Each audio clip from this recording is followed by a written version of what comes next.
자, 27번 보겠습니다. 27번. 예.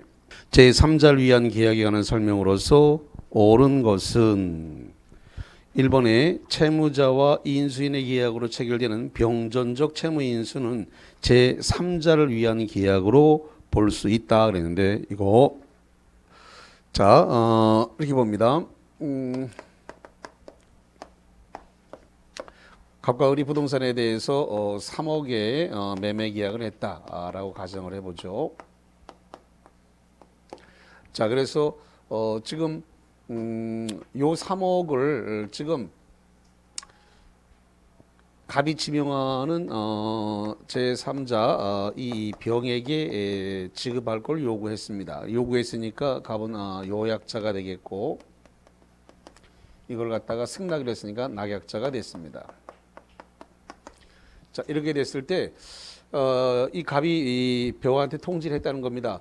3억 원을 갖다가 을이 줄 거니까, 내가 팔았으니까 이 돈을 갖다가 을이 줄 거다. 근데 만약에 안 준다면 내가 책임을 주고 3억을 책임지고 내가 줄게 라고 한다면 병전적 채무인수가 됩니다. 병전적 채무인수가 되면은, 이건 3자를 위한 계약이 성립이 돼요. 그런데 이제 내가 부동산을 팔면서 대금 3억 원을 갖다가 당신한테 주라고 했으니까 이제 앞으로 돈 나한테 달라고 하지 말고 이제 모든 돈은 을한테만 달라고 해라. 나는 이제 앞으로 모른다 라고 하면서 난 손 띈다. 이렇게 하게 되면 면책적 채무인수가 되는데 면책적 채무인수입니다. 면책적 채무인수. 채무인수는 이건 3자를 위한 계약이 성립되지 않습니다. 그래서 병전적 채무인수는 3자를 위한 계약이 성립이 되지만 면책적 채무인수는 3자를 위한 계약이 성립되지 않아요. 그래서 27번의 1번 지문은 맞다라는 겁니다. 2번 3자를 위한 계약을 체결하는 시점에서 3자는 현존 특정돼 있어야 한다. 틀렸네요. 3자를 위한 계약, 갑과 을이 3자를 위한 계약을 할 당시에 이 3자는 현존하지 않아도 됩니다. 그리고 특정돼 있지 않아도 됩니다. 그러니까 설립 중인 법인을 위해서 또는 엄마의 뱃속에 들어있는 태아를 위해서도 3자를 위한 계약은 성립할 수 있습니다. 다만 이 3자가 수익의 의사표시, 이 수익의 의사 표시를 하려고 하는 시점은 3자는 특정돼 있어야 되고 그 다음에 현존해 있어야 합니다. 계약 당시는 현존하지 않아도 되고 특정되지 않아도 됩니다. 2번 틀렸네요. 3번 제3자가는 수익의 의사표시의 상대방 요약자다. 지금 돈을 누구한테 받을 거냐 그러면 여기 낙약자한테 받아야 되기 때문에 이 수익의 의사표시는 낙약자 을한테 해야 되는데 요약자 갑에게 해야 된다 그랬으니까 3번 틀렸습니다. 자 4번 제3자가 수익의 의사표시를 한 후에도 요약자와 낙약자 간의 합의에 의해 제3자의 권리를 변경 소멸시킬 수 있다가 아니라 없답니다. 둘이 합의에 의해서 지금 5천만 원을 대금을 깎기로 했습니다. 5천만 원을 대금을 낮추기로 했다 이거죠. 그래서 5천만 원 낮추기로 해서 합의했습니다. 그러면 원래 3억을 받기로 했던 건데 낮추면 2억 5천이 되는데 이 부분에 대해서 처음 수익의 의사표시를 할 때 3억으로 합의가 된 거기 때문에 그래서 갑과 을이 이 조건을 변경하거나 이렇게 소멸시키는 이러한 것들은 제3자에게 영향을 미칠 수 없습니다. 3억 약속했으면 3억 줘야 됩니다. 자, 5번입니다. 3번, 4번 틀렸다는 소리입니다. 권리 변경을 소멸시킬 수 없다예요. 5번, 낙약자는 요약자와 제3자 사이의 계약이 무효라는 사실을 알았다면 제3자의 이행 청구를 거절할 수 있다 그러는데 요 낙약자가 봤을 때 요 갑과 병, 요약자와 수익자와의 계약이 요약자와 수익자와의 계약 자체가 이게 무효다. 둘이 한 계약이 무효다라는 사실을 낙약자가 알았다는 겁니다.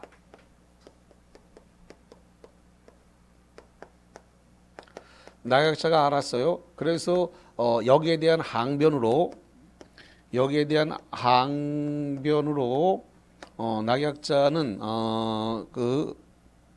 수익자 지금 병이죠. 수익자에게 대항할 수 있는가라는 겁니다. 자, 그래서 여기가 시험 문제가 많이 나온 거죠. 자, 있다요, 없다요? 자, 대항할 수 없다예요. 여기 대항할 수 없다. 대항할 수 없다란 말은 뭐예요? 대금 지급을 거절할 수 없다. 요약자와 요약자와 수익자 사이의 계약이 무효다. 무효라고 하더라도 그 항변으로 여기 낙약자는 병한테 지급할 3억을 대금 지급을 거절할 수 있다 없다? 없다. 없는데 있다라고 했으니까 틀렸네요. 5번 틀렸습니다. 자, 28번 갑니다. 계약의 해제에 관한 설명으로 틀린 것은 1번 이행의 최고는 반드시 미리 일정 기간을 명시하여 최고해야 되는 것은 아니다. 그렇습니다. 최고를 하면서 15일, 30일을 반드시 줘야 되는 건 아니죠. 그냥 최고를 그냥 해버려도 15일, 30일 지나면 명시 안 하고 최고로 해도 15일에서 30일 지나면 효력이 발생하는 것이기 때문에 일정한 기간을 명시하고 최고해야 되는 것은 아니다. 맞네요. 두 번째, 당사자 일방의 정기행이라는 말은 시간이나 기간이 정해져 있는 걸 정기행이라고 합니다. 이 정기행위를 일정한 시기에 이행하지 않으면 상대방은 이행의 최고 없이 계약을 해지할 수 있다 그랬습니다. 예를 들어서 꽃 배달을 한다. 그래서 공항이라든가 예식장에 꽃 배달을 하는데 그 시간 안에 지정된 시간 안에 오지 않게 되면은 더 이상 쓸모가 없어지기 때문에 최고 없이 계약을 막바로 해지할 수 있습니다. 3번 당사자 일방이 이행에 제공하더라도 상대방이 채무를 이행할 수 없음이 명백한지의 여부는 계약 당시를 기준으로 판단해야 된다. 그렇게 되는데 이행할 수 없음이 명백한 것은 이행 불능 당시를 기준으로 판단해야 돼요. 이행 불능. 이행할 수 없음이 분명하면 이행 불능 당시를 기점으로 판단해야 됩니다. 그렇기 때문에 명백한지 여부를 계약 당시 기준으로 판단한다는 말은 3번은 틀리고요. 자주 안 보던 지문이었기 때문에 놓칠 수 있는 확률이 높습니다. 주의를 해야 되는 지문이죠. 자, 그 다음에 4번 계약의 해제 또는 해지는 손해배상 청구에 영향을 미치지 않는다. 이건 법 조문인데요. 민법 551조 조문입니다. 조문 해제는 손해배상 청구에 영향을 미치지 않는다라고 조문에 아예 그렇게 명시되어 있습니다. 자, 그 다음에 5번입니다. 그러니까 4번 맞다는 소리고요. 일정한 요건 아래 일정한 요건 아래 사정변경 이후로 한 해제권이나 해지권의 발생을 인정하는 게 파이다. 그건 일정한 요건 아래라고 했으니까 예외적으로 이런 뜻입니다. 그래서 사정변경을 이유로 원칙적으로 계약 해제나 해지권은 발생하지 않지만 일정한 요건 아래서 예외적으로 해제나 해지도 할 수 있다는 거 예외적 해지가 가능합니다. 사정 변경에 따라서. 자, 맞는 말이 되겠습니다. 예외적으로 일정한 요건 하에서 가능하다. 자, 29번 계약 해제 시 보호되는 3자 박스 쳐볼까요? 보호되는 3자입니다. 보호되는 3자에 해당하지 않는 자를 모두 고르라 라고 되어 있는데 자, 지금 보호되는 제 3자가 되기 위해서는 말이죠. 이게 지금 부동산을 말이죠. 부동산을 등기 등록 등을 통해서 점유를 이전받거나 이렇게 해서 완전한 권리를 취득해야 됩니다. 부동산을 등기 등록을 통해서 완전한 권리를 갖다가 취득을 해야만이 보호되는 3자입니다. 부동산입니다. 부동산을 등기 등록을 통해서 점유 이전을 받아서 완전한 권리를 취득해야만이 보호되는 3자다. 자, 그러면 기억번에 계약 해제 전 계약서상의 채권을 양수에다 박스 채권을 양수하고 이를 피보전 권리로 해서 처분금지 가처분 결정을 받은 채권자는 보호되는 3자가 아닙니다. 뭘 양수했어요? 채권 양수, 부동산을 양수해야 되는데 채권을 양수해야 돼요. 보호되는 3자가 아닙니다. 니은번 매매대금 채권이 양도된 후 매매계약이 해지된 경우에, 그럼 여기서 니은번은 매매대금 채권이 양도됐네요. 채권이 양도됐어요. 그 양수인 매매대금 채권을 양수한 양수인은 보호되는 3자가 아닙니다. 채권을 양수했기 때문에. 디귿번 계약의 해제 전에 매수인으로부터 토지를 매수하여 토지는 부동산이죠. 토지를 매수해서 소유권 이전 등기. 자, 부동산을 등기 등록을 통해서 완전한 권리를 취득했네요. 디귿번은 보호되는 3자입니다. 리을 매매 계약에 의하여 매수인 명의로 이전된 등기된 부동산 동안에 부동산을 계약 해전에 가압류했다. 가압류는 등기한 거니까 부동산을 가압류했으니까 보호되는 3자 맞네요. 그래서 1번이 기역 니은 1번이 틀린 자들이 보호되지 않는 자들이네요. 자, 30번입니다. 갑은 자신의 토지를 을에게 매도하면서 계약금을 수령한 후 중도구가 잔금을 1개월 후에 지급받기로 했다. 그럼 현재 계약금만 받은 상태니까 계약금 계약에 관한 문제가 되겠네요. 틀린 것은 1번. 을이 단순한 이행의 준비만 했다. 박스 이행의 준비. 이행의 준비만 했다는 소리가 뭐냐면 이런 거예요. 이행의 준비만 했다는 말은 은행에 가서 대출이 되는지를 알아보고 그 다음에 대출을 한다면 몇 프로 이자율이 몇 프로 되는가 이런 걸 알아본 것을 그걸 갖다가 이행의 준비라고 그래요. 이행의 준비만 한 경우에는 갑은 계약금의 100을 상환하고 그러니까 아직 중도금은 안 들어왔다는 소리요. 이행의 준비만 했으니까 중도금이 안 들어오면 계약금에 의한 계약을 해지할 수 있다 없다? 있다. 100을 물어주고 계약을 해지할 수 있다. 있네요. 자, 2번입니다. 갑은 을이 중도금을 지급하기 전에 수령한 계약금 100을 상환하고 중도금이 지급되기 전이니까 중도금이 안 들어왔네요. 중도금이 들어오기 전에 2배 물어주고 계약을 해지할 수 있다. 있습니다. 자, 3번 갑이 계약금의 100을 상환하여 계약을 해지하는 경우에 그 이행에 제공을 하면 족하고 충분하고 을이 이를 수령하지 않더라도 공탁까지 할 필요는 없다. 그래서 본 내용은 맞네요. 4번 을의 중도금 지급 후에는 특이하게 없는 한 계약금을 포기를 하고 계약을 해지할 수 없다. 중도금이 지급됐어요. 중도금이 들어왔습니다. 중도금이 들어오고 난 다음에 받은 다음에는 계약금에 의한 계약 해지는 되지 못한다. 해지할 수 없다. 맞네요. 5번 을의 계약금에 의한 해지권 행사로 인해서 발생한 손해에 대해서 갑은 배상을 청구할 수 있다가 아니라 없다라는 건데 지금 계약금에 의한 계약 해지가 있었습니다. 자, 계약금에 의한 계약 해지가 있게 되면 이것은 부당이득 반환,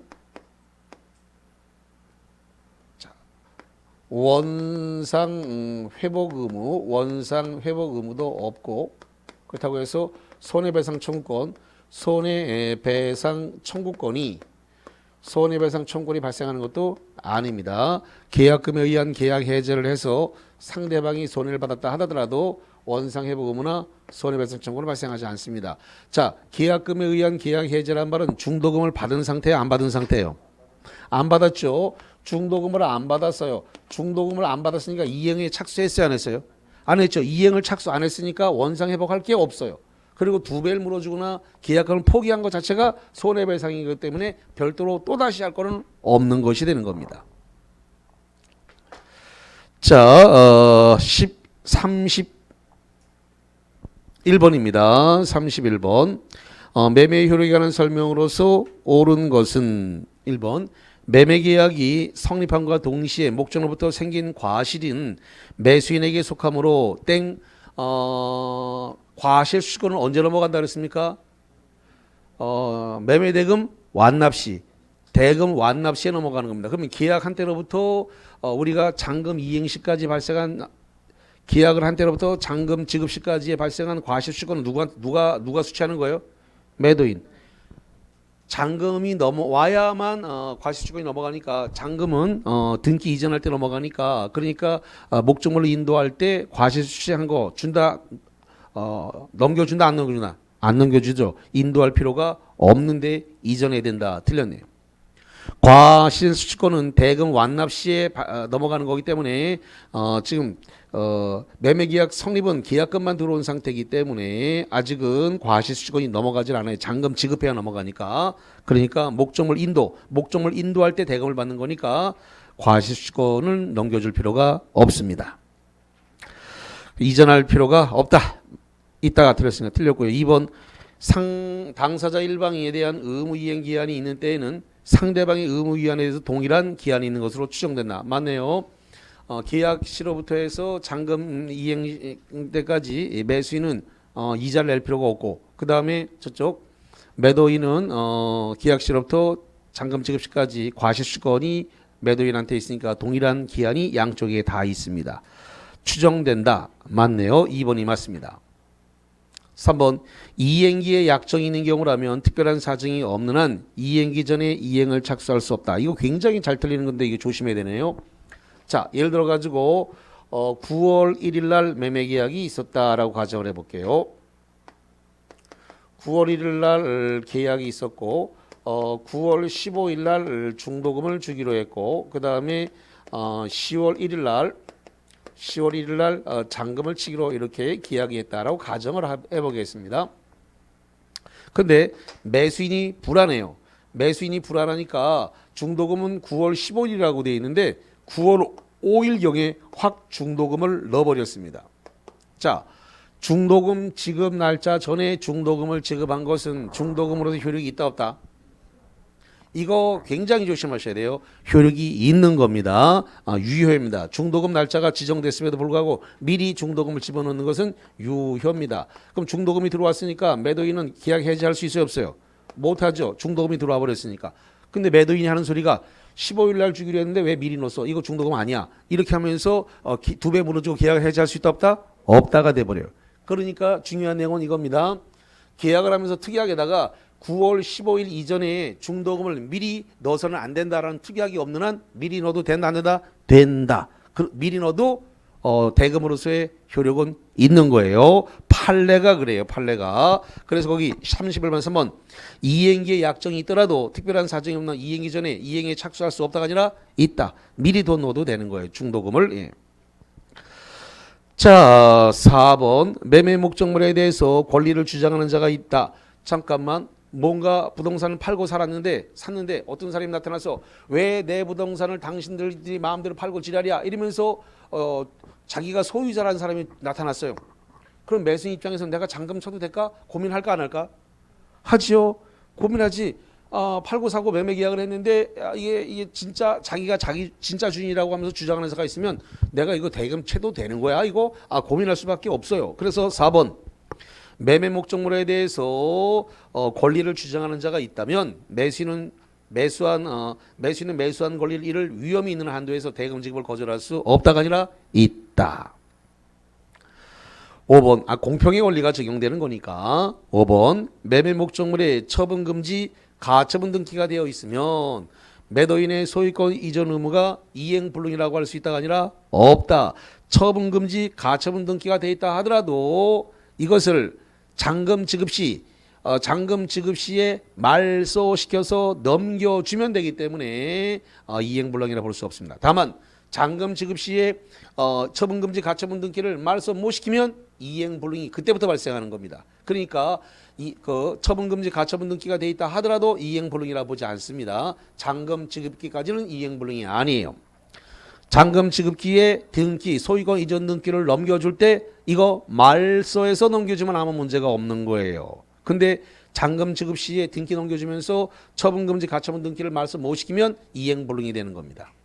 그러니까 지금 처분금지 가처분 등기가 되어 있다는 사유만으로는 이행불능이라고 볼 수가 없어요. 있다 그러면 틀린 겁니다. 32번 가버늘로부터 토지 200제곱미터를 6천만 원에 매수하기로 하였는데 그중 50제곱미터가 병의 소유다. 이걸 뭐라 그래요? 일부 타인 권리라 부릅니다. 일부 타인 권리. 그러니까 200제곱미터 중에서 150제곱미터만 매도인 거고 50제곱미터는 병 3자 소유니까 일부 타인 권리를 매매한 거예요. 소유에서 그 부분의 토지 소유권을 취득할 수 없게 되었다면 다음 설명 중 틀린 것은 1번입니다. 잔존한 150제곱미터만이라도 이를 매수인이 매수하지 아니하였을 때는 선의의 값은 계약 전부를 해지할 수 있다. 아까 민법 137조를 말씀드렸는데 민법 137조가 뭐라 그랬죠? 일부 법률행위가 일부 무효이면 그 법률행위 전부를 무효로 한다. 그러면 200제곱미터를 계약했는데 150만 매도인 거고 50제곱미터가 3자 부동산에 일부 무효 법리가 있네요. 일부 무효이면 이 계약 전체를 뭐로 할 수 있다고요? 무효로 할 수 있으니까 계약을 해지할 수 있다 없다? 있다. 2번 갑이 선의인 경우에 대금 감액 또는 계약 해제 외에 손해배상 청구할 수 있다. 이거 우리가 담보책임이라 그러는데 담보책임은 종류가 3개입니다. 뭐예요? 손해대, 손해배상, 계약 해제, 대금 감액. 선이었을 때는 셋 다 있다 그렇습니다. 그래서 손해대 다 나왔습니다. 자, 3번 이 경우에 손해배상액은 이행불능으로 된 권리의 시가, 즉 이행이익 상당이다. 손해배상이란 말이 나오면 뭘 물어주라 그랬어요? 이익을 배상하는 거라 그랬죠. 민법 전부가 다 그렇게 돼 있다 그랬습니다. 딱 하나가 예외가 발생하는데 어디서 발생한다? 계약 체결상의 과실 책임만 신뢰이익 배상이고 그 외에는 전부 다 이행이익을 배상하는 거다. 그래서 4번 맞다. 그 다음에 4번 선의의 값은 사실을 안날로부터 1년 내에 행사하여야 하는데 이는 갑이 토지의 일부가 병에게 속한 사실을 안날을 의미한다. 땡. 여기서 지금 요 케이스에서 안날이라고 하는 것은 어떤 것을 말하느냐라고 했을 때 지금 매도인이 이 병의 그 50제곱미터 매도인이 이 병의 50제곱미터를 갖다가 매수하여 이전할 수 없음을 안날로부터 1년이 되는 겁니다.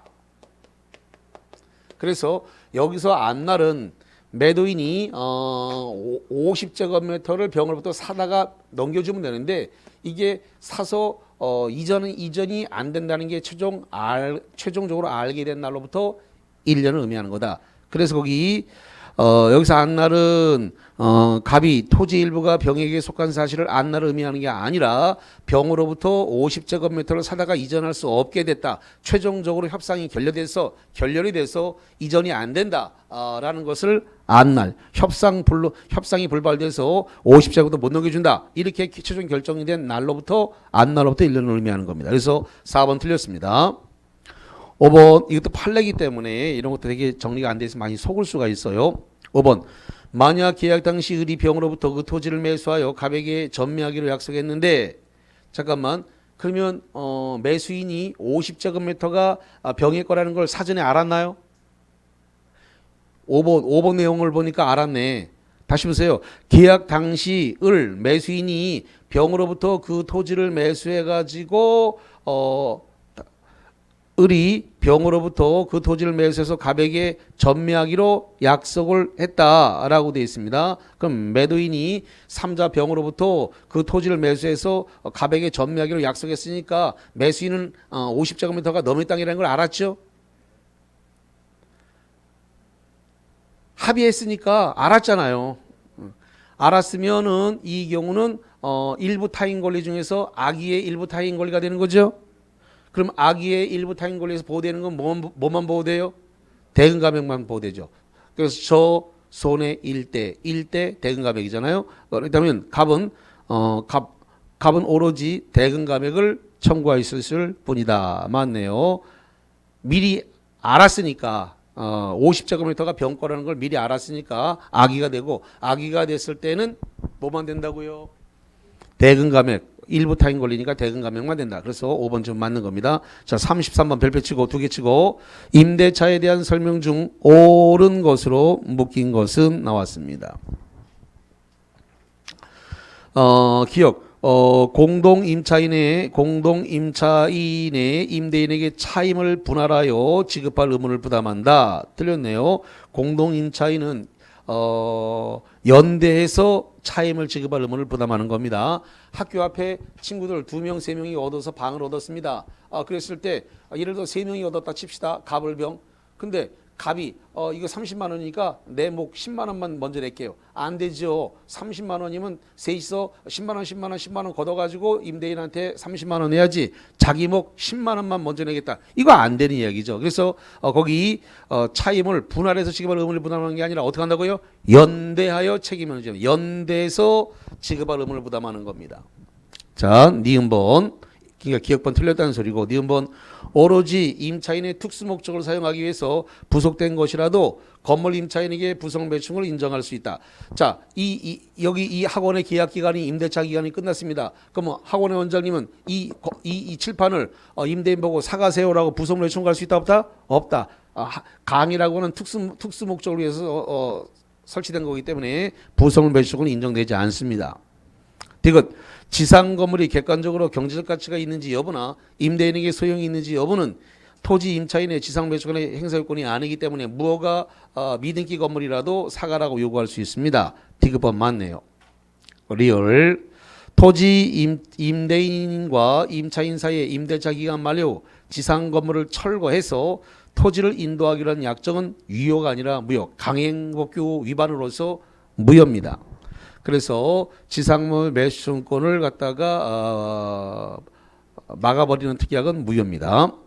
미음번 임대인의 규책 사유로 임대차 계약이 해지된 경우에 여기서 규책 사유는 임대인이 규책 사유로 임대차 계약이 해지된 경우 원칙적으로 임차인은 원상회복 의무를 부담하지 않는다. 임대차 기간이 끝나게 되면 임대인의 규책 사유가 하더라도 임차 목적물에 대한 원상회복 해줘야 돼요, 안 해줘야 돼요?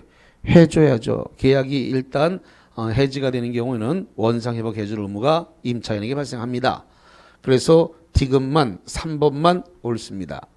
34번 임대차 기간 및 갱신과 관련된 설명으로 옳은 것은 1번 민법상 임대차에는 최단기 제한이 없으나 최장 20년 제한이 있다. 땡.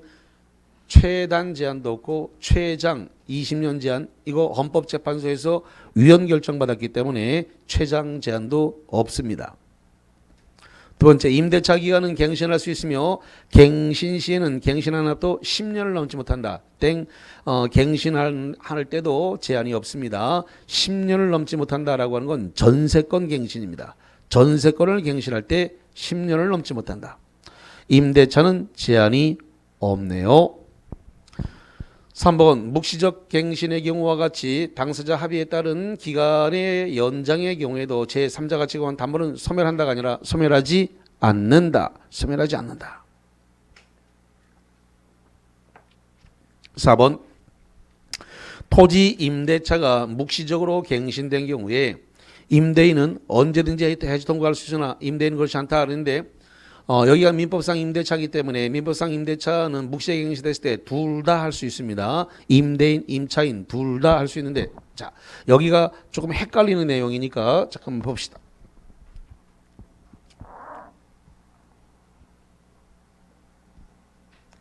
자, 그러면 묵시의 갱신을 다른 말로 얘기해서 지금 법정 갱신이라고 보게 되는데, 민법에서는 모두 4번 나온다 말이죠. 그래서 전세권에서 묵시갱신, 법정갱신 나오고, 그 다음에 민법상 임대차에서 나오는 것이고, 그 다음에 주택임대차보호법, 주임법에서 묵시적 갱신, 법정갱신 나오죠. 그 다음에 상임법에서 묵시적 갱신, 법정갱신이 나오는데, 여기서 전세권에서는 둘 다 할 수 있습니다. 설정자와 전세권자 둘 다 전세권에 대해서 해지 신청 둘 다 할 수 있습니다. 해지 끝내자 둘 다 됩니다. 그 다음에 민법상 임대차 둘 다 할 수 있습니다. 임대인, 임차인, 임대인과 임차인 둘 다 할 수 있어요.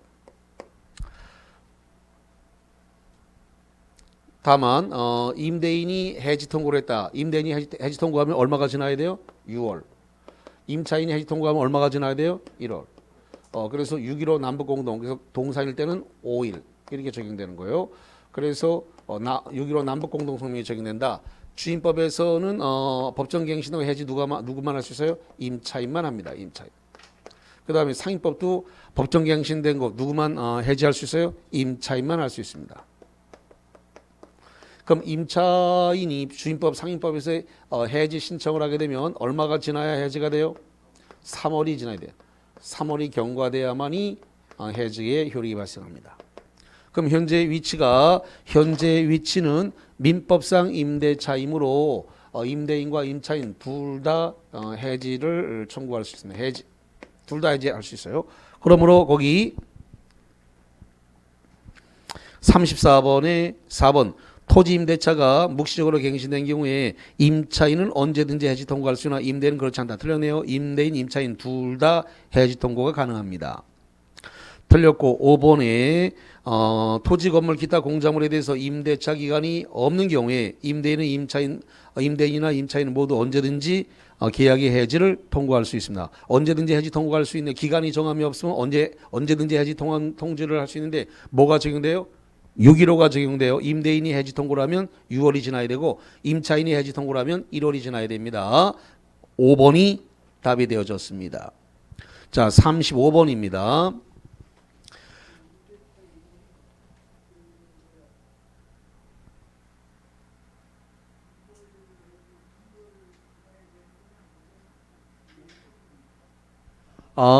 그거는 이제 계약갱신, 그거는 이제 묵시의 갱신이 아니고, 그거는, 네? 그러니까, 주택임대차 보호법에서 계약갱신, 그러니까, 계약갱신인데, 요 계약갱신을 청구했을 때면, 요거는 법정갱신이에요, 법정갱신. 요건 법에 정한 갱신이고, 요것은 지금 계약갱신을 청구를 한 거예요. 계약갱신을 청구. 그래서 지금 계약갱신을 청구한 부분에 대해서, 예? 주임법에서는 6월에서 2월이라고요. 지금 제가 한 거는 이게 지금 법정갱신된 걸 물어본 거예요. 요건 계약갱신을 요구한 겁니다. 요건 계약갱신을 계약갱신 요구권에 의해서 갱신된 거고, 이거는 법정갱신된 거고. 요거는 지금 써놓은 건 법정갱신된 거를 물어본 거고, 요거는 이제 계약갱신 계약갱신을 요구해 갖고 된 거고, 요거는 자동갱신된 거고. 그래서 어쨌든 갱신되고 난 다음에, 자, 이거 두 개 다 똑같습니다. 법정 갱신됐든 계약 갱신 요구에 갱신되든 간에 그거에 대한 해지권은 이 둘 다 임차인에게 있습니다. 둘 다 임차인에게 있고 해지 통고를 하고 3월이 지나간다. 둘 다 똑같습니다. 그거는 법정 갱신이 되든 계약 갱신 요구에 의해서 갱신되든 갱신이 된 것에 대해서 주택임대차법이든 상임법이든 그거를 깨버리는 거. 법정 갱신됐든 계약갱신 요구에 의해서 갱신이 2년 됐는데 2년 다 안 살고 나갈라 그래요. 임차인이 깨버리려고 할 때는 해지 통고를 하고 3월이 지나야 돼. 둘 다 똑같습니다. 그거는. 예. 법정 갱신이든 계약갱신 요구에든 갱신이 된 상태에서는 임차인만 깰 수 있습니다. 둘 다. 자, 35번입니다. 35번. 갑은 건물 소유의 목적으로 을의 X토지를 임차하여 그 뒤에 Y 건물을 신축한 후 사용하고 있다. 다음 설명 중 틀린 것은 1번 갑이 이익의 차임을 연체하여 을이 임대차 계약을 해지하는 경우에 여기서 을은 이제 임대인 되겠죠. 갑은 지상 매칭을 행사할 수 없다. 맞네요. 차임 연체로 인해 가지고 임대차가 해지가 되면 지상물 매수증권 부속물 매수증권 아무것도 발생 안 하죠. 맞습니다. 두 번째, 임대차 기간이 정함이 없다. 정함이 없으면 임대인 을이 해지 통고를 하고 갑은 지상 매수증권은 즉시 행사할 수 있다. 임대인이 해지 통고를 하게 되면 임차인은 지상물 매수증권을 바로 즉시 할 수 있어요. 2번도 맞네요. 3번, 대항력을 갖춘 대항력을 갖춘 갑의 지상권이 기간 만료로 소멸한 후 을이 엑스토지를 병에게 양도한 경우에 갑은 병을 상대로 지상물 매수청구를 행사할 수 있다. 3번에다 별표 쳐보세요. 아주 중요한 문제가 올라왔네요.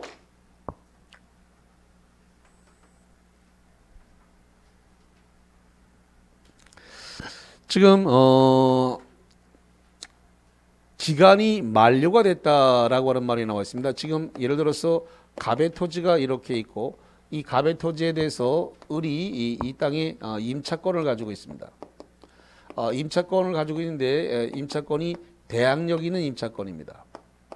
그리고 이 임차권에 의해서 건물이 축조되어 있습니다. 이 임차권이 임대차가 소멸했습니다. 임차권에 의해서 기간 만료로 기간이 만료가 됐습니다. 임대차 기간이 만료가 됐어요. 만료가 된 상태에서 이 토지가 갑에서 병으로 바뀌었습니다. 그래서 일명 병이 토지 양수인입니다. 이렇게 됐을 때 임차권자 을은 이 건물 사가세요라고 병에게 지상물 매수 청구를 할 수 있는가라고 했을 때 할 수 있다. 지금 임차인이 대항력을 갖고 있는 상태에서 이 임대차가 만료가 되는데 임대인이 변경됐다 이거죠. 임대인이 변경되면 변경된 임대인한테 지상물 사가라라고 요구할 수 있습니다. 그래서 3번 대항력을 갖춘 갑의 임차권이 기간 만료로 소멸한 후 토지 소유자 을이 임대인이 엑스토지를 병에게 양도했을 때 갑은 병을 상대로 지상물 매수청구를 할 수 있다. 아주 중요한 문제이기 때문에 3번 잘 기억하셔야 되고요. 4번 갑이 Y 건물에 근저당을 설정했다. 그럼 이겁니다. 임차인이 이 Y 건물에다가 근저당 설정하고 돈을 빌렸다는 겁니다. 자, 근저당 Y 건물에 근저당이 설정이 됐다.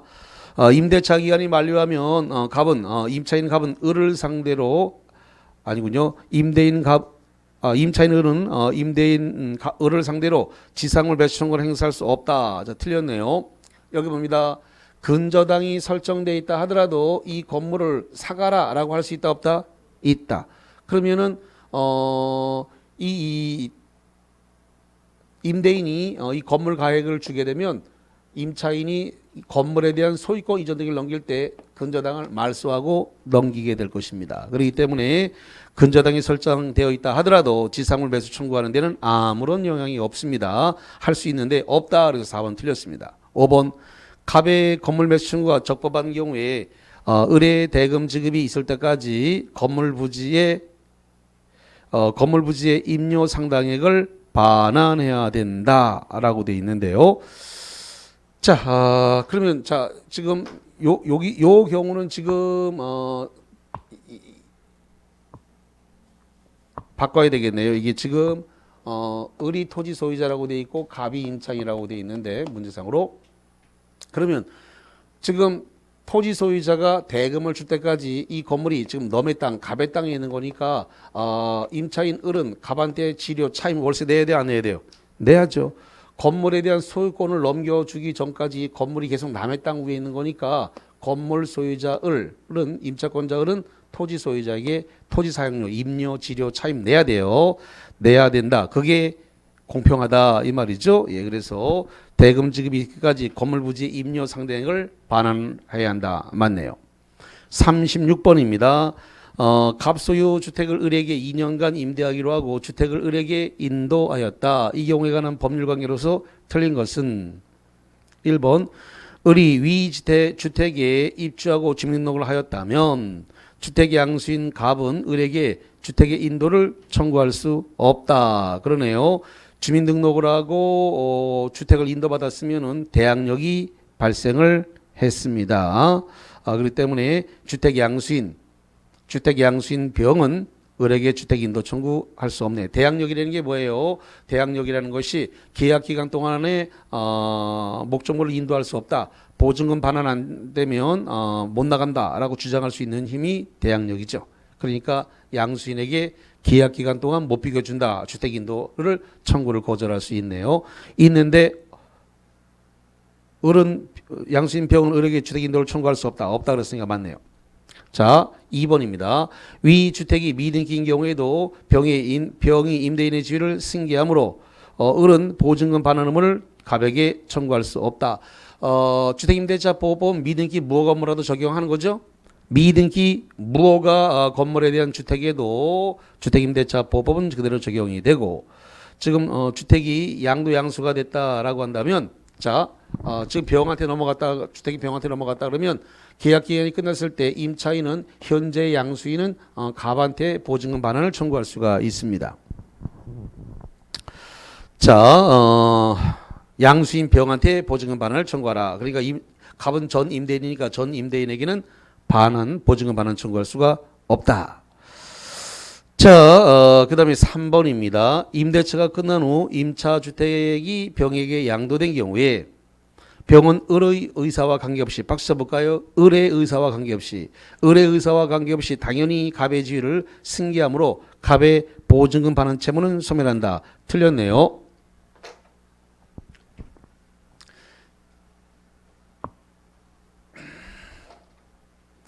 자, 지금 이게 임대주택이 이렇게 있고, 임대주택의 임대인은 갑이다. 라고 해볼게요. 임대인은 갑이다. 그래서 임차인 을이 이렇게 있다. 그런데 임대차 관계가 만료가 됐습니다. 기간이 만료가 됐습니다. 기간이 만료가 됐는데, 기간 만료 후에 임대주택을 갖다가 갑이 병한테 팔았습니다. 병이 지금 양수인이네요. 그러면 임대인의 지위를 승계하게 됐습니다. 그러면 정상적이라 그러면 요 양수인이 보증금 반환 의무를 부담하는 게 일반적입니다. 그런데 임차인이 나 기간이 만료가 됐으니까 병한테 승계되는 건 옳지 않고 그냥 임대인 당신한테 내가 보증금 줬으니까 당신이 반환해라 라고 하면서 병으로의 임차권 승계를 거부했습니다. 거부하게 되면 임대인의 보증금 반환 의무는 소멸하지 않는다. 소멸하지 않는데 소멸한다 라고 했으니까 3번 틀렸습니다. 그래서 임차인 의사와 관계가 있습니다. 예. 자, 이하 나머지 생략하고요. 5번 잠깐 보겠습니다. 여기 36번에 5번에 을이 사망한 경우에 상속권자와 그 주택에서 가정 공동 생활을 하고 있었던 경우에는 사실상 혼인 관계에 있는 자의 임차권 승계 문제는 발생하지 않는다. 자, 이게 무슨 문제냐면 이런 겁니다. 요 임차인하고 가족 공동 생활을 하고 있는 사실혼 관계에 있는 자가 있었습니다. 그래서 사실혼 관계에 있는 자가 있다. 그러면 혼인신고를 안 했다는 소리고, 그리고 자식이 있었습니다. 자식. 이렇게 됐을 때 이 자식이 이 상속인이 되는데, 그러면은 이 임차인이 사망을 했습니다. 어떤 원인에 의해서 임차인이 이 사망을 하고 있는데, 지금 이 셋이서 사실혼 관계 자식이 가정 공동 생활을 하고 있습니다. 가족 공동 생활을 하고 있다면 이렇게 되면 이 상속인이 임차권을 단독 상속을 합니다. 상속인이 임차권을 단독으로 승계를 하기 때문에 사실혼 관계에 있는 자가 임차권 승계하냐 마냐 이걸 따질 필요가 있다 없다? 없다. 그게 5번입니다. 그래서 사실혼 관계에 있는 자의 임차권 승계 문제는 발생하지 않는다. 누가 단독 승계하도록 법이 만들어져 있다? 상속인 자식입니다. 가정 공동 생활을 하고 있는 상속인 자식이 임차권을 단독 승계하도록 돼 있다는 얘기입니다. 이 내용은 공인중개사법 실무 문제로도 출제가 됩니다. 이게 그래서 양쪽 우리 민법하고 공인중개사법하고 양쪽에 같이 맞물려 있으니까 같이 보셔야 됩니다. 자, 이제 37번으로 가겠습니다. 상가건물 임대차 보호법에서 계약갱신 요구에 관한 설명으로서 틀린 것은 1번 임대인은 임차인이 임대차 계약 기간 만료 6월에서 1월이 아니라 뭐라 그래요? 2개월 전까지 사이에 계약갱신 요구에 대해서 정당한 사유 없이를 거절하지 못한다. 그렇습니다. 잠깐만, 만약에 임차인은 계약갱신 요구를 언제까지 해야 돼요? 기간 만료? 자, 임차인이 계약 기간 만료 얼마에서 언제까지라고요? 6월에서 2월 사이에 계약갱신 요구에 대해서 정당한 사유시를 거절하지 못한다라고 하는 거. 1월이 아니라 2월.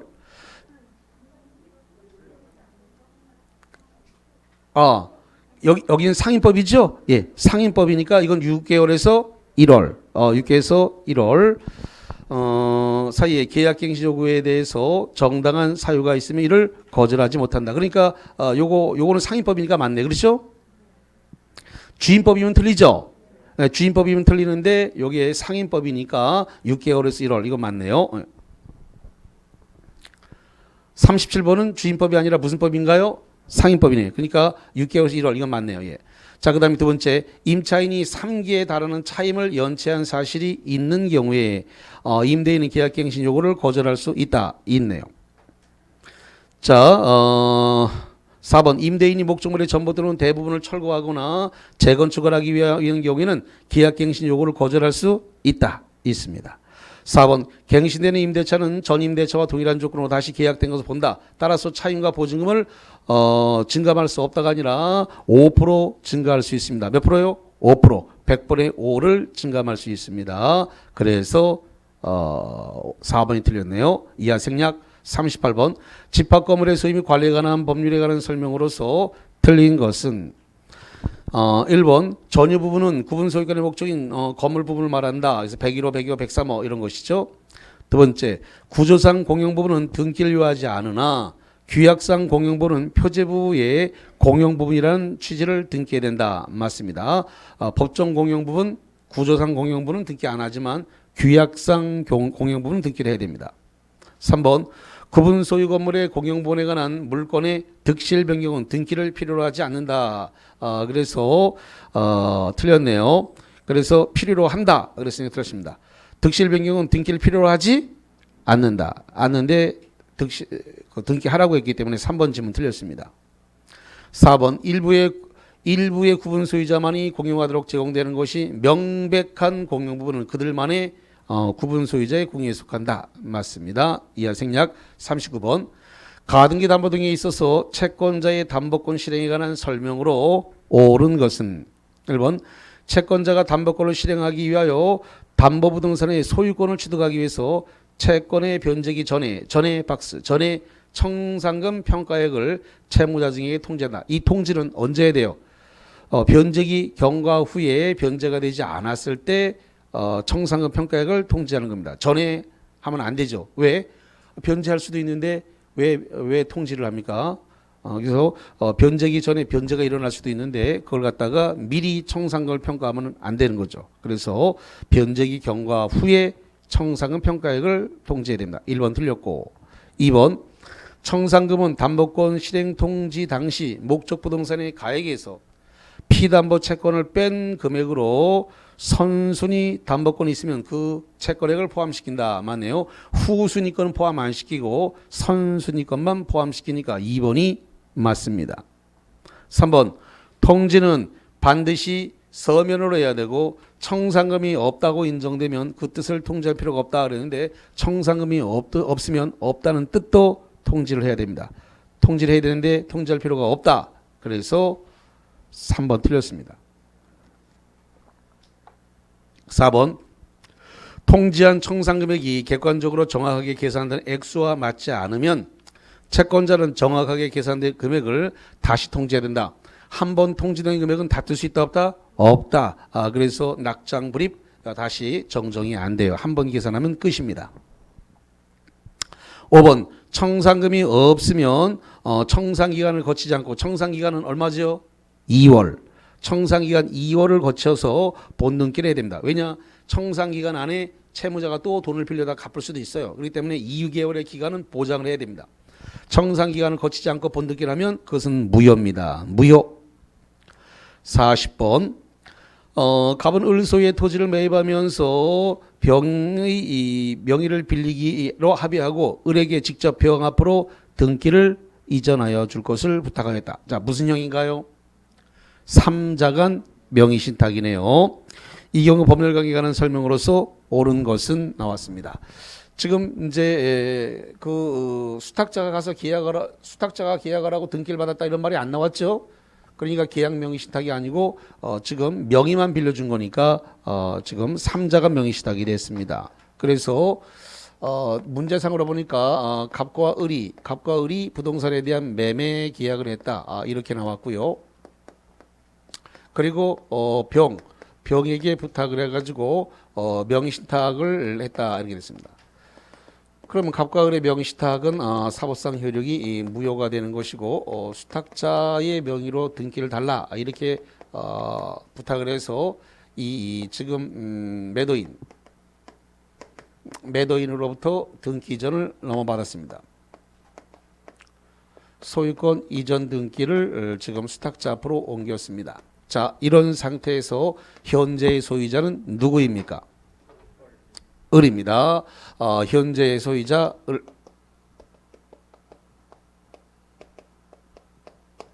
등기가 지금 병한테 넘어갔다 하더라도 이 을과 병 사이에 어떠한 실체 관계가 있습니까? 없습니까? 없죠. 둘이 계약한 적이 없고 수탁자가 가서 돈을 준 것도 아니기 때문에 실체 관계가 없습니다. 그러므로 실체 관계가 없는 등기가 넘어왔으니까 이 등기는 뭐가 된다? 무효다. 무효입니다. 무효의 등기가 넘어왔으니까 소유자가 누가 될 수밖에 없다? 을이 될 수밖에 없는 상황이다라는 겁니다. 자, 그러면 봅시다. 1번 갑은 명의신탁 약정의 해지를 이유로 병에게 진정 명예회복을 위한 이전 등기 청구할 수 없다. 맞네요. 이겁니다. 명의신탁 해지를 위해서 갑은 요 병한테 진정 명예회복을 원인으로 하는 소유권 이전 등기 청구할 수 있다 없다? 없다. 그래서 그대로 1번이 정답이 되어졌습니다. 2번 을로부터 병으로 이전 등기가 격리되면 토지 소유자권자는 병이 된다.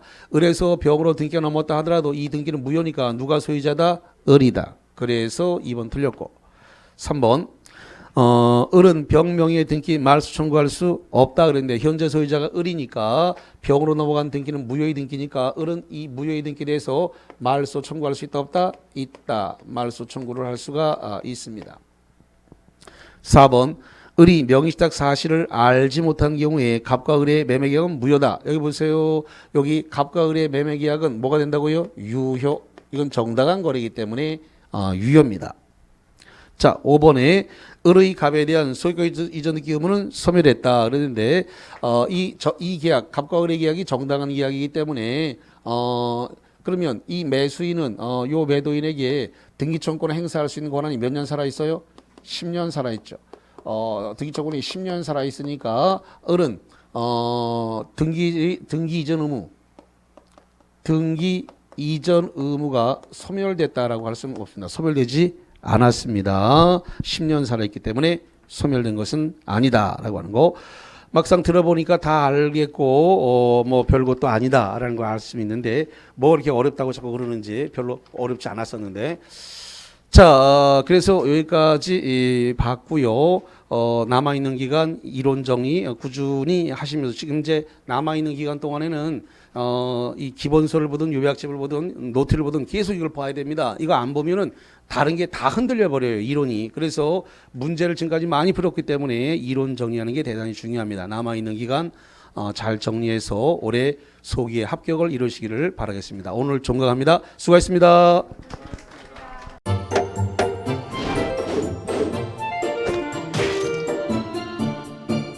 안녕하세요. 공인중개사 민법을 강의하고 있는 양민입니다. 자, 제가 준비한 거는 공인중개사 자료를 쉽게 다운받는 꿀팁을 준비해 보았습니다. 자, 공인중개사를 공부하다 보면 방대한 양의 자료를 접하게 됩니다. 하지만 그것을 일일이 다 출력을 하시거나 보관을 하는 데는 불편함이 따르죠. 이를 해소하기 위해서 핸드폰을 쉽게 활용할 수 있는 꿀팁을 준비했습니다. 네이버 밴드라는 어플을 통해 필요한 자료들을 보거나 다운받을 수 있습니다. 이 네이버 밴드를 활용하는 방법을 하나씩 알려드리도록 하겠습니다. 1단계, 네이버 밴드라는 어플을 다운받습니다. 가장 먼저 안드로이드 버전은 플레이 스토어를 클릭하시면 되겠습니다. 아이폰은 앱스토어에서 하시면 됩니다. 그 다음 검색창에 네이버 밴드를 검색하시고 다운 혹은 설치를 클릭하시면 되겠습니다. 이렇게요. 2단계 밴드 어플에서 공수모를 검색해 주시면 되십니다. 밴드 어플을 누르시면 위쪽 상단에 보시는 것처럼 돋보기 모양의 아이콘이 보입니다. 이 돋보기 부분을 클릭하시게 되면 맨 위쪽에 하얀 공백의 검색창이 생기는데요. 이곳을 눌러서 공수모 이 세 글자를 쳐주시면 되겠습니다. 3단계는요. 해당 공수모 밴드를 들어가 주시면 됩니다. 이 밴드는 공인중개사를 공부하시는 수험생들을 위한 밴드입니다. 수험생들을 위한 시험 정보나 자료가 업로드되어 있어서 공부를 할 때 활용할 수 있는 밴드입니다. 보시는 것과 같이 강의와 관련된 공지사항이나 최신 자료가 다양하게 제공되고 있습니다.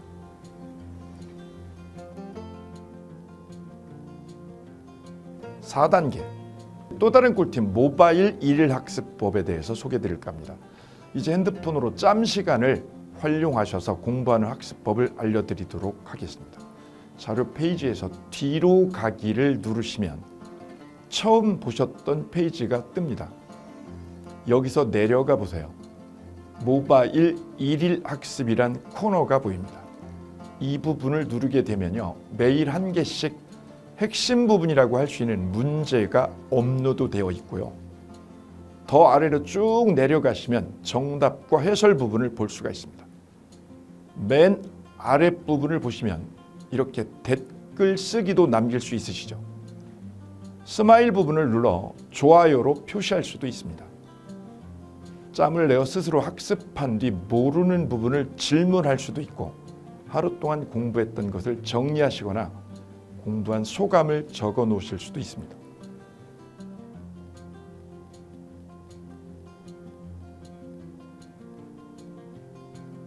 지금까지의 과정과 같이 공수모 밴드에 가입하신다면 다채롭게 업데이트되는 양질의 최근 자료들을 접하시고 활용할 수 있습니다.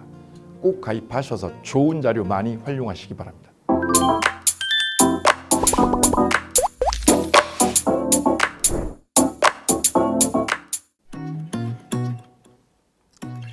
자, 안녕하십니까. 자, 이번에는 부동산 실무 일반인들이 어떤 도움을 받기 위한 관련된 밴드에 대해서 소개를 시켜드릴 건데요. 일단은 검색창에다가 365 부스라고 치시면 돼요. 365 부스인데 365일 부동산 스터디라는 밴드예요. 네이버 밴드인데 365 부동산 스터디라는 밴드 일단 클릭하시면 현재는 이제 4만 명 정도 되는 밴드인데요. 우리가 일반인들이 어떤 부동산 정보를 습득하는 데 있어서 이 정보를 얻기가 되게 쉽지가 않습니다. 내가 어딘가를 찾아본다고 해서 잘 찾을 수 있는 것도 아니고 어떤 전문가들이 하는 말들이 친밀성이 있는 건지 아닌지에 대해서도 우리가 잘 믿을 수가 없는 거기 때문에 그런 정보를 그래도 좀 손쉽게 찾아볼 수 있게끔 저희 이제 이 밴드에 구성된 전문가들이 정보를 좀 제공해 주는 거기 때문에 아마 유용하게 활용할 수 있을 거고요. 내가 부동산 중에 토지를 좀 알고 싶다 또는 상가를 좀 알고 싶다 또는 나는 내 집 마련을 위해서 청약이 좀 궁금하다. 근데 그게 솔직히 어디 가서 물어보거나 어떤 정보를 찾기 쉽지 않아서 그것 때문에 만들어진 밴드라고 보시면 돼요. 그래서 365일 내내 부동산을 어떤 공부한다는 취지로 밴드에 들어오셔서 질의응답도 하시고 궁금한 사항에 대해서 예를 들어 문의하시면 저희가 관련된 정보를 또 제공해주는 그런 밴드라고 보시면 되겠습니다. 어떤 밴드냐면 한번 보시면은 지금 현재는 공지사항이 제일 먼저 나올 건데요. 이 공지사항은 기존에 있던 오프라인이 어떤 강좌가 있으면 그 강좌에 관련된 거 세미나라든지 그래서 평소에 이제 우리가 이제 접하지 못했던 강의들 있죠. 이렇게 진행이 된다라는 거 공지를 좀 하는 그런 내용들이고요. 하나 좀 더 올리면 자 이제 우리 교수님이에요. 교수님 중에 상가 교수님이 최근에 예를 들어서 법이 바뀌었어요. 법이 바뀌게 되면 최근에 바뀐 법이 이런 바뀐 법이 있으니 중개업을 한다거나 투자를 할 때 좀 유의해서 알아보시면 좋겠습니다라는 거를 올려놓을 거예요. 기존에 올려놓은 자료가 있으면 또 찾아보시면 되는 거니까 이렇게 해서 계속 밴드에서 소식을 받으시면 실전에 굉장히 도움을 많이 받을 거라고 예상합니다. 부동산 관련된 내용 중에서 하나 더 보시면 이제 랜드프로에서 직접 우리 프로그램 만들고 있어요. 그래서 부동산 까발리기 부동산 부티크 뭐 이런 TV 관련돼서 부동산 팁 있죠. 예를 들어서 청약을 받아야 되냐 말아야 되냐, 지금 강남권 아파트를 투자해야 되냐 말아야 되냐, 이런 정보를 쉽게 여러분들이 접하지 못하기 때문에 그런 관련된 것들을 시대에 맞게 흐름에 맞게 부동산 시장이 이제 요동치면 내가 지금 집을 팔아야 되냐 사야 되냐 그런 것들에 대해서 신속하게 정보를 들을 수 있는 밴드니까 시간이 나실 때마다 자주 들어오시고 저도 자주 들어와서 좋은 정보 남겨드릴 테니까 자주 들어오시기 바랍니다. 저는 부동산 공법하고 부동산 토지 투자를 강의하는 고상철이었습니다. 자주 밴드에서 뵙도록 하겠습니다. 자, 수고하셨습니다.